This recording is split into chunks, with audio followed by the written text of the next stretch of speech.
এই যে দেখো পকোড়াগুলো কত সুন্দর ভাজা হয়েছে, এরকম করেই ভাজতে হবে। ভালো করে তেল ঝাড়িয়ে এগুলোকে তুলে নিতে হবে।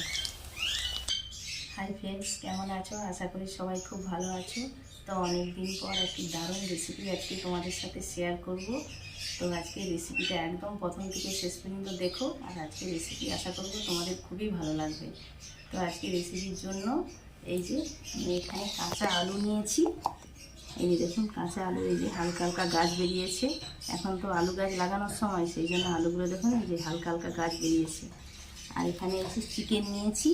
এখানে আমার 300 গ্রাম চিকেন আছে। আর চিকেনগুলোকে একদম ছোটো ছোটো করে কেটে নিয়ে এসেছি ওখান থেকেই।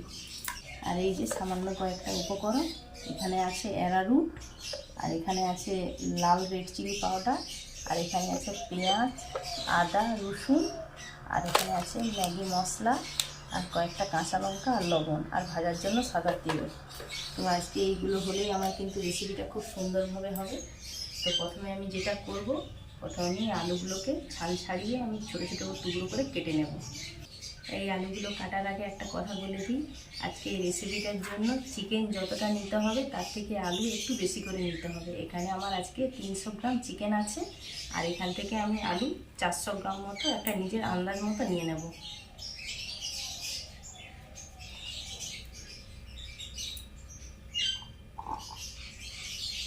এই 5টা আলু হলেই কিন্তু আমার 400 গ্রাম ওজনের হয়ে যাবে। তো এই আলুগুলোকে আমি ভালো করে খোসা ছাড়িয়ে ভালো করে ধুয়ে নেব, তারপর ছোটো ছোটো টুকরো করে কেটে নেব।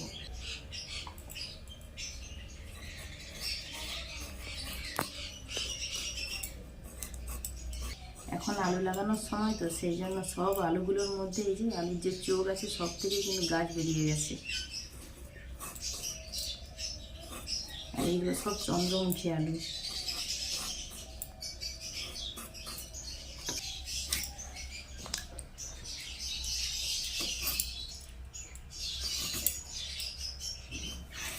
আলুগুলোকে এই যে দেখো এরকমভাবে আমি ছোটো ছোটো টুকরো করে কেটে নিচ্ছি।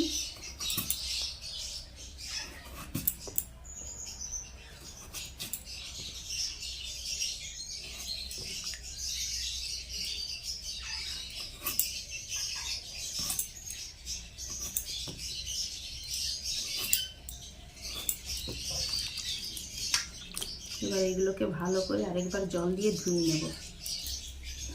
এই সব আলুগুলোকে আমি ভালো করে ধুয়ে নিয়েছি। এবার মিক্সির মধ্যে এই আলুগুলোকে পেস্ট করব।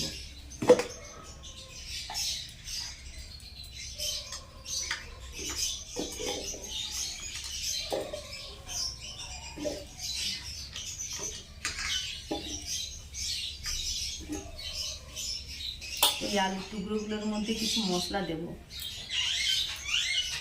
এই যে পেঁয়াজ, এখানে আমি 2টো পেঁয়াজ এই যে অর্ধেক করে কেটে নিয়েছি, দিয়ে দিচ্ছি।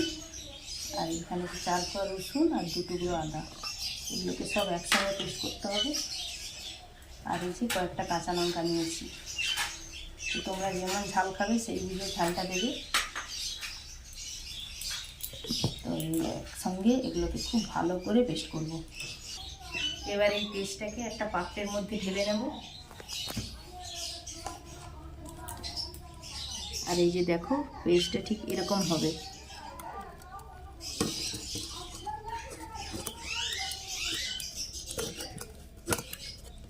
একদম মিহি করে পেস্ট করতে হবে। এবার এর মধ্যে এই বাকি যা উপকরণগুলো লাগবে সেগুলো একে একে দিয়ে দিচ্ছি। প্রথমে চিকেনের টুকরোগুলোকে দিয়ে দিচ্ছি।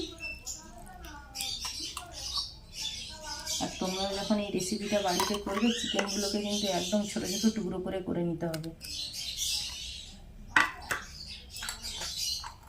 এবার দিয়ে দেবো লবণ। লবণটা যে যা স্বাদ মতো দেবে। এখানে আমি 1 চামচ লবণ দিচ্ছি।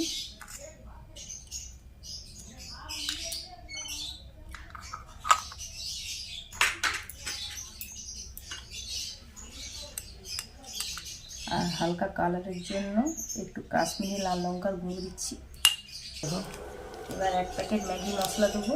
এই ম্যাগি মশলাটা দিলে কিন্তু এই টেস্টটা আরও বেড়ে যাবে, আর খেতে ভীষণ ভালো লাগবে।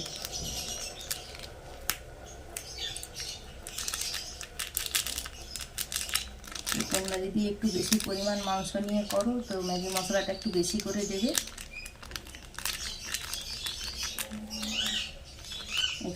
300 গ্রামের জন্য 1 প্যাকেট ম্যাগি মশলা নিয়েছি, পুরোটাই দিয়ে দেবো। পুরো ম্যাগি মশলার প্যাকেটটা আমি দিয়ে দিলাম। এবার সবশেষে দেবো অ্যারারুট। তো তোমরা চাইলে অ্যারারুটের পরিবর্তে কিন্তু কর্নফ্লাওয়ারও দিতে পারো। অ্যারারুট তো সবসময় বাজারে পাওয়া যায় না, সেই জন্য কর্নফ্লাওয়ারও ব্যবহার করতে পারো। তো আমি এখানে প্রয়োজন মতো অ্যারারুট দেব, আমার যতটা দরকার হবে। তবে এটাকে একদম শুকনো করে মাখতে হবে। এখানে আমি 4 চামচ অ্যারারুট দিলাম, পরে যদি লাগে তো আবার দেব। এবার এটাকে ভালো করে মেখে নেব।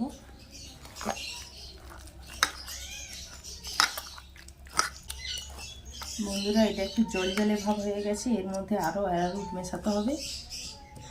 আর এতে কোনো জল ব্যবহার করার দরকার নেই। আলুর মধ্যে যে জল জলে ভাবটা আছে ওটা দিয়ে কিন্তু খুব সুন্দরভাবে মাখাতে হবে, আর একদম শুকনো শুকনো করে মাখতে হবে।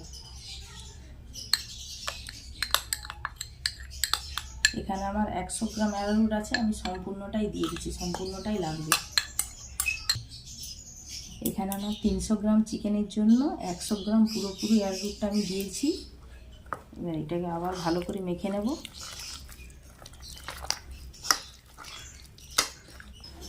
তো বন্ধুরা দেখো, এইরকম মোটামুটি একটু শুকনো শুকনো করে মাখতে হবে। একটু ভেজা ভেজা ভাব থাকবে, আর এইরকম একটু শুকনো শুকনো, একদম মানে বেশি জল জলে তরল থাকবে না। এরকম শুকনো শুকনো করে এগুলোকে মাখতে হবে। মাখানোটা পুরো আমার রেডি হয়ে গেছে। এবার এগুলোকে একদম ডুবো তেলে ভেজে নেব।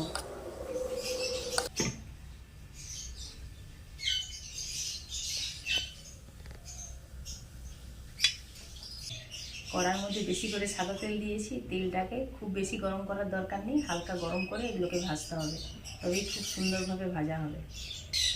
তেল হালকা গরম হয়ে গেছে, এবার এইগুলোকে ভেজে নেব। তো এইগুলো নিজেদের ইচ্ছে মতো ছোটো বড়ো করে ভাজতে পারো।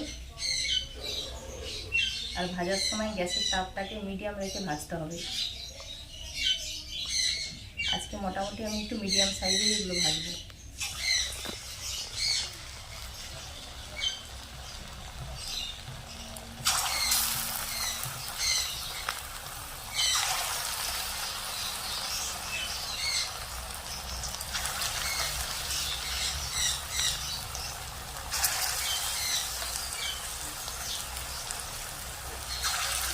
প্রথমে এইগুলো আগে ভেজে নিই, তারপরে আরেক ব্যাচ ভাজবো।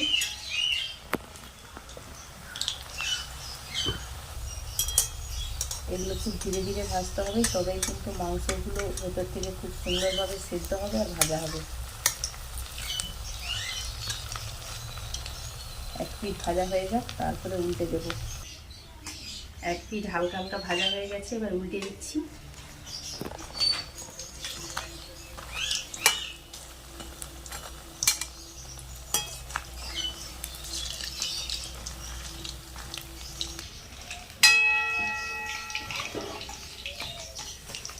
এই যে দেখো, পকোড়াগুলো কত সুন্দর ভাজা হয়েছে। এরকম করেই ভাজতে হবে, ভালো করে তেল ঝাড়িয়ে এগুলোকে তুলে নিতে হবে।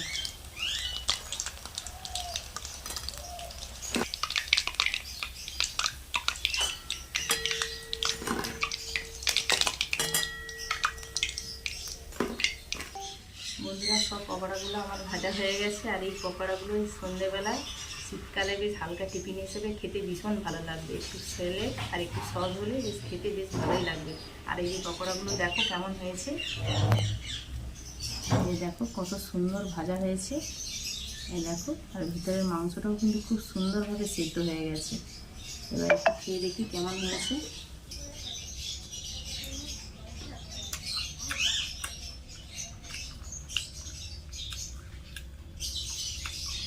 বন্ধুরা, পকোড়াগুলো খেতে দারুণ লাগছে। এই পকোড়াগুলো বাচ্চা থেকে বড় খেতে ভীষণ পছন্দ করবে।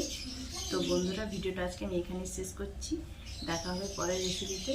তো আজকে রেসিপিটা কেমন হয়েছে অবশ্যই কমেন্টস করে বলবে। আর ভিডিওটা ভালো লাগলে একটা লাইক করবে, শেয়ার করবে, আর আমার চ্যানেলকে সাবস্ক্রাইব করে আমার পাশে থাকবে।